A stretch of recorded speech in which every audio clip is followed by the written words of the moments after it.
Hi, I'm Larry Withers and welcome to this video, Learn to See, Learn to Draw. I come from a family of artists, but that doesn't mean I have any more natural ability than you or anyone else when it comes to drawing. Drawing is a skill, more difficult than riding a bike, but certainly not as hard as learning a language or playing an instrument. Drawing is a mechanical process that anyone can learn. The important part is understanding what you're drawing. If you can learn to see, and by that I mean really see and understand, then you can learn to draw. Here's an example. You might tell me, I can't draw, but if I asked you to draw a circle, could you do it? Now you might not draw a perfectly round circle, but more than likely you can draw one. And with a little bit of practice, I'm sure you could draw a near perfect circle. There are two reasons why most people can draw a circle. One, because they understand what a circle is. Well, maybe not the geometric definition, but you know it's one of those round things. Second, you're already well practiced at drawing circles.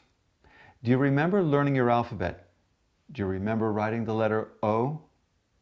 Now, this might sound like an oversimplification, and that's exactly the point. If we can simplify the objects and process of drawing, it becomes an easier, more manageable task. This video is divided into several lessons in which you'll learn to see, think, and draw. We'll show you how to begin your drawing by simplifying your subject into basic shapes. Then you'll learn how to refine and add definition to your subject. Furthermore, there are lessons on constructing complicated scenes or compositions, tackling difficult subjects like trees and flowers, adding depth and perspective to your drawings, and much more. The methods employed here are the methods used by artists over the centuries. Artists from cave painters to Picasso use the same approach. Now, I can't promise you'll be a Michelangelo using this method, but with knowledge and practice, anyone can learn to draw, and draw well.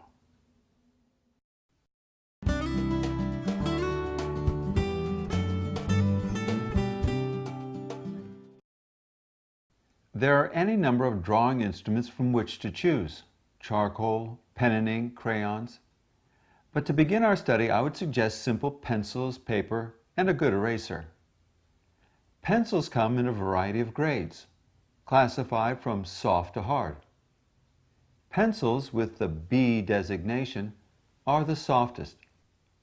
The higher the number, the softer the lead, and the darker and richer the line it creates. Here is a 2B pencil, and here is a 9B. There are hard lead pencils as well, designated by the letter H. The harder the lead, the lighter the line. If a pencil is too soft, like a 9B, it requires constant sharpening, and the graphite tends to smudge easily. Most of you are probably familiar with the 2B or 3B from elementary school. These are good average pencils for drawing. See for yourself. Experiment with a wide range of pencils. Drawing paper can be purchased in a pad or by the sheet.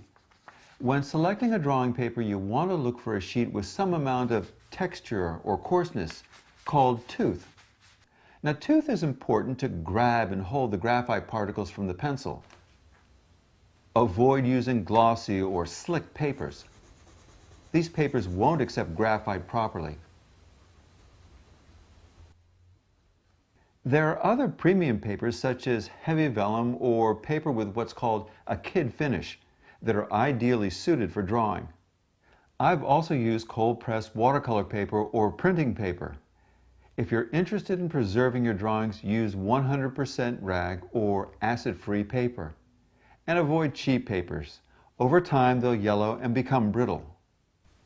Another consideration is how drawing paper holds up to erasing. Some papers are easily damaged when erased, destroying the drawing surface. This makes drawing over an erased area very difficult. Test your paper for its durability. Consult with your art store associate and get his or her experience and advice on the proper drawing paper. And while we're on the subject of erasers, I find the traditional pink rubber eraser just too abrasive to be used for drawing. I would recommend a kneaded eraser. This soft, pliable eraser isn't as hard on paper, and you can often remove unwanted graphite by just pressing and lifting the graphite off the surface of the paper. The kneaded eraser can also be used as a drawing instrument, creating highlights where desired. I also find these plastic erasers work very well. In addition, consider getting an erasing shield. This allows you to erase very specific areas while preventing damage to the surrounding drawing.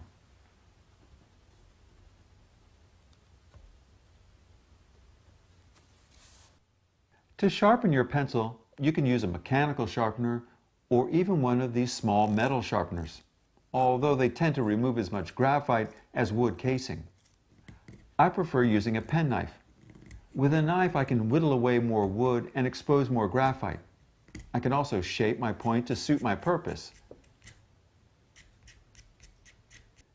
And as the point becomes dull, you can quickly sharpen it by using a sandpaper block or a sheet of fine 200 grit sandpaper. Other items, while not absolutely essential, can come in handy. I would recommend a pad of tracing paper, drafting tape to hold down your drawing, an atomizer, and a bottle of fixative, or you can use a can of spray fix, a drafting brush to sweep away graphite particles or eraser residue, and blending stumps for blending tones and softening your image. If you're playing this program on your computer, you can download a PDF file listing all the drawing materials and tools we just discussed.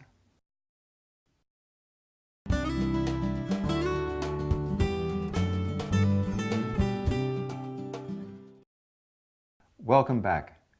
Before we jump into drawing, let's warm up. We're going to do some exercises in a moment designed to loosen up your hands and to help you get comfortable with your drawing instrument. So go ahead, pick up your pencil. Oh, by the way, I didn't tell you I'm left-handed. Whether you're left-handed or right-handed really makes no difference when you're drawing. There's no right or wrong method when holding a pencil. However you feel comfortable is the important thing. Most people naturally hold a pencil the way they were taught when writing, holding the pencil between their index finger and their thumb and resting on their middle finger. Rendering fine detail works better with a pen positioned more vertically. Larger strokes demand more wrist movement. As you work larger, you'll also use your arm more. When drawing with the side of your pencil for tones and shadows, you might find drawing sideways or underhand more efficient. Also, don't work too close to your drawing, otherwise it's hard to get an objective look. Let's begin by drawing a variety of straight lines. Draw a series of horizontal lines going in one direction. Start slow and deliberately. If you're right-handed, you'll have a tendency of drawing left to right. I'm left-handed and I prefer drawing right to left.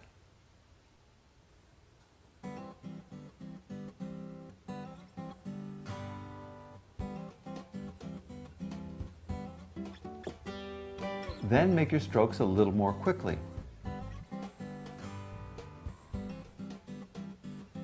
Now a series of vertical lines. Start off slow.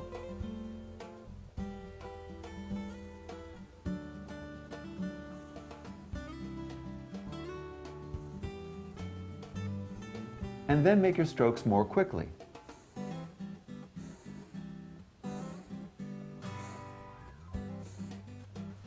Now diagonal lines. Slow.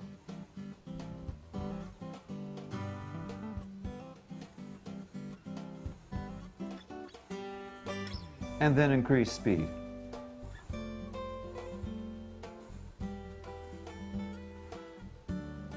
How about this?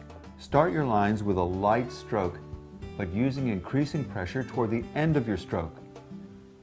Don't worry how straight they are.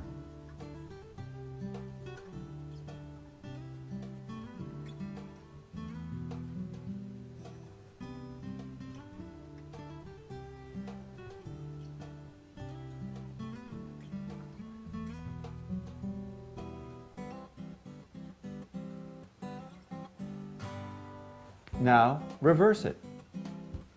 Start with heavy pressure and end with light pressure.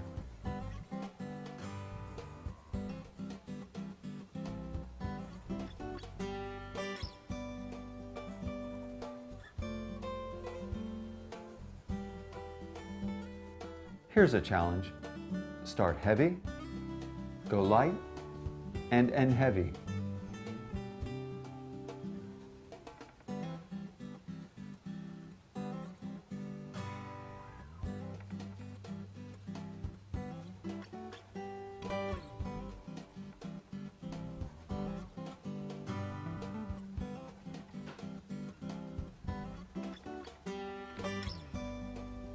And then the other way. Light, heavy, light.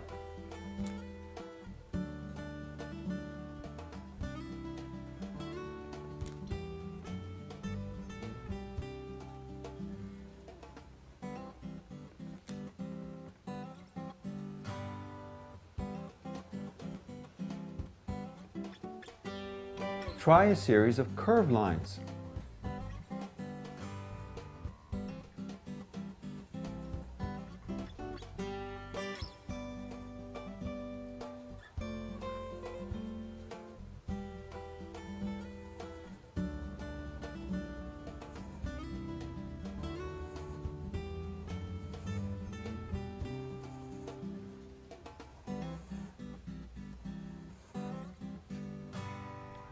Now a continuous series of curved lines.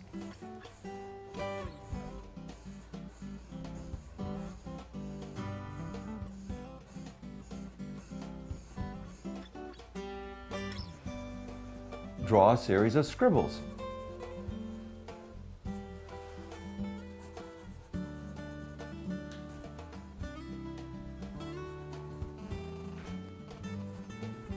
And spirals.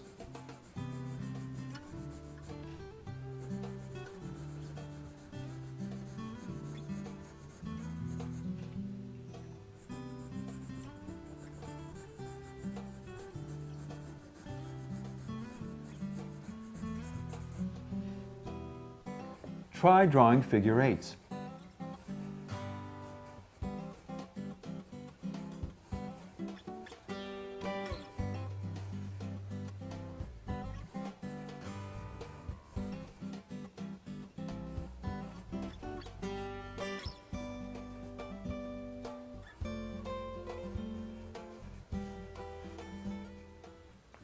The point of this exercise is just to loosen your hand and to get you intimate with the various strokes and effects you'll be using in your drawings. Come up with your own exercises. Keep going and go as long as you can, and then we'll meet back here again for the first lesson.